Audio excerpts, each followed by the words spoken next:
Well, we've seemingly reached the point where members of the government know their taxation policies are bad, but they're going to support them anyway because they're so desperate for the revenue. The Australian reported today that Labor MPs are privately worried about changes to the superannuation system being pushed by Treasurer Jim Chalmers, which, as you know, would increase the tax on balances above $3 million to 30% and include a tax on unrealised capital gains. That is literally a tax on money you don't have, a tax on theoretical money. I'll come back to that in a moment, but this issue has dominated question time over the first few days of this Parliament. There were no less than 6 questions yesterday. It takes a lot to unite Paul Keating and John Howard, but both are totally against this unfair tax. Can the Assistant Treasurer clarify how Labor's super tax on unrealised capital gains would operate for a farmer who has their farm held in a self-managed superannuation fund when they've had a failed season with no income? Will the government rule out ever taxing unrealised capital gains on anything beyond superannuation? The Labor's unfair super tax on unrealised capital gains would apply to, quote, around 80,000 people. Does the Treasurer stand by that number? And can the Prime Minister advise the House if taxing unrealised capital gains on the family trust, the family home, is to be considered by this government? Can the Assistant Treasurer confirm how many farmers and small and family businesses will be impacted by the government's superannuation tax on unrealised gains? Well, we read in the Oz today that following the questions, one senior Labor MP said they hated the principle of taking unrealised capital gains, or taxing unrealised capital gains, I should say, but that some kind of dramatic revenue-raising measure, such as what Dr Chalmers had proposed, was simply necessary. This is quoting the MP directly now. I hate the principle of taxing unrealised capital gains, but there's a necessity to it, and caucus broadly doesn't have a problem with what Jim is doing. Another Labor source said the Treasurer had to, quote, hold the line because it would look weak if he backed down. And if we can't do this, what can we do? It's really not that radical. We need to deal with at least part of the revenue challenge with super changes. And the Treasurer admitted as much in question time today. The reason these changes are so important is because we need to make sure that the generous concessional treatment for super is sustainable. And that's why we announced this change 2.5 years ago. There's been an election between then and now. There are good reasons to make the concessions more sustainable. We need to make the budget more sustainable as well, Mr Speaker, and this is a part of that effort. So it's not about genuine tax reform. It's not about strengthening superannuation. It's not about fairness. It's about the fact this is a high-spending government, and a high-spending government has to be a high-taxing government to pay its bills and debts. I mean, he talks there about having to make the budget more sustainable, but sustainability isn't about increasing spending and then increasing taxes and saying, oh good, we've managed to make up the difference. It's about balancing the genuine needs of the population with what the government can fairly tax from us. Now, if you're in any confusion about whether a tax on unrealised capital gains in superannuation is fair, then just think of it this way. Would it be fair if the federal government sent you a letter saying that your family home has been valued at $100,000 more than it was 12 months ago, so we want 30% of that now, 30 grand.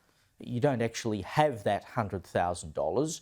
You're not any richer in cash than you were a year ago, but because the bank or a real estate agent or the valuer general says that your house is worth this much, then we want our share of the profit, even though it doesn't exist yet. You probably don't have $30,000 lying around to hand over, but it doesn't matter. That's the principle we're talking about here. And if you don't think that's fair, then nor is taxing unrealised capital gains in superannuation funds, especially given that for a lot of people, the family home is as much a part of their financial plan for retirement as super is. And let's come back to the budgetary issue. Treasury advice to the government that was leaked to the ABC earlier this month said that they'd have to raise taxes and lower spending if they wanted to balance the budget. Now, there's no evidence or talk of where they're going to cut spending.